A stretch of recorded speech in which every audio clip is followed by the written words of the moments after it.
All right. No, you go first, please. Brannon, Braga, executive producer, writer. Tom Costantino, co-producer, supervising editor. Go.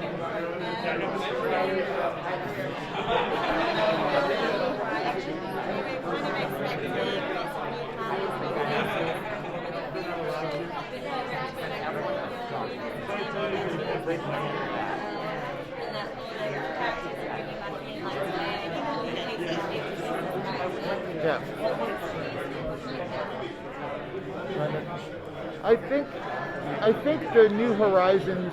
We are meeting new characters like the Genesi we referenced before, and you've met like Ensign Bolivar and stuff. So I believe that there is that opportunity. But of course now we've been. Well, I feel that and obviously I didn't write it, but as someone who's it's near and dear to his heart. There's a lot of backstory. We have character development now, and that sort of needs to be serviced. So it's not like it was in season 1 where everything is just new and you're just introducing all over the place and everything is a fresh exploration. We have to come back and sort of continue to evolve those stories, and sometimes resolve those stories in order to maybe in another season go and meet new and interesting characters. New Horizons also meant a new ship. The new look. The ship was retrofitted with a new look, a new running time, which was perhaps the biggest change of all. What you're seeing are these feature-length storylines with feature quality visual effects as well. But it's the show has just really, that's to me anyway, what new meant. In some ways, it's metaphorical. Well, then will we see a resolution to the Kalon storyline? Well, you'll have to watch. We still have 2 episodes left. Yeah. You'll have to watch. Call me up in about 2 weeks and I'll tell you everything. Okay. Sorry. I was wondering if you could talk about the long road to get to season 3. You had this production pause after Fox said it was going to be delayed, and then Hulu announced that they were picking it up, and then COVID came, and there were multiple starts and stops with that. Did that in any way affect the storytelling, that you had stuff in the can and then you had a break? Did it alter the story at all, where you had a chance to look back on it and say, oh well, maybe we should take it this direction? Not at all. In fact, some of these scripts were written 2.5 years ago. Yep. And the scripts were good. They filmed them and edited them as written. It was a coincidence that some of the stuff that got, like there's a scene dealing with abortion in one of the episodes that happened to air during the Roe v. Wade controversy. That was just a coincidence, because that was written almost 3 years ago. Yeah. So we didn't go back, and no. I will say 2 things that did sort of alter is that we had, when you're sitting in your homes, you have a lot of time to work on the episode. So we basically treated them like features, like sometimes in television, even expanded television, you got to get them out. We poured over these things like basically like a movie, and then putting that detail in and make sure every single ounce of it was perfect. That's kind of why it's up on screen. I just realized that's a good point. There is one thing we did. I think you intercepted. We did have Leighton reference the pandemic, and that was a post pickup once we started shooting again. Only because it was like 2 years out, and it would be very weird for her not to say it. So organically, we felt like we weren't trying to be like, hey, let's talk about the pandemic, but organically we had to.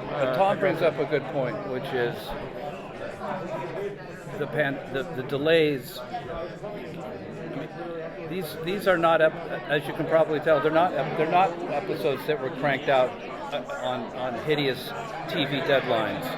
And you're right, it really does show. I mean, I've never been a part of a season of TV like this. Yeah. I mean, this show is so huge, and it's so intricate, and I think ultimately deeply moving as a result. Like, the cumulative effect of all of these changes is you find yourself crying while watching the show.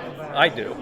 Yeah, no, I did. And I think it's a cumulative effect of everything that's been done with the show. You are you feel it. I know, I do. I think what we lost in delay and people sort of being impatient, we gained in the passion and ability to, we gained in production value and the passion and ability to do what we wanted to do. So it was not even a trade-off. I think it was an improvement. You talk a lot about post-traumatic stress, from the fallout from the war. How did you approach arcing that as part of your season arc? Well, that was part of that started in season 1. We wanted to have we were introducing the Charlie character, and we wanted to show how the Kalon War, so often on these kinds of shows, there are space battles. Yeah. It's clear that tens of thousands of people were killed, but you never really deal with it. And Right. we wanted to show how one person carried that trauma with her, and also one of the children on board. There are families on board, and so we wanted to show how one of a teenage boy was affected, and, right out of the gate in the first season. I remember. I mean, in the first Oh, episode. sorry. I really remember Brannon and Seth and everybody talking about it. Once you saw the fan reaction, and also like that battle expanded in post-production, and so the scale of the death and destruction was even bigger. I mean, it was great on the page, but once you saw it, and we realized we had to service it. Like it affected the fans, like that we had made a turning point. So I think they responded to it, and that's why it had to be addressed. One of the first questions Seth brought into the writers' room for season 3 was, if we're keeping Isaac on the bridge, we've got to deal with the fact that his species tried to wipe out all biological life. Not everyone's going to be comfortable with it, so we have to address this head on. And it gave us good stuff. And we were, I mean, I know you have to ask a question, but we were aware of this in season 2. We had to cut the deleted golf scene for time, and we were going to put it in episode 9, like right after, and we realized tonally they wouldn't be playing golf with him, so we tabled it for that reason. Yeah, Isaac, they wouldn't be playing golf with Isaac and having a chuckle. Yeah. After that. So.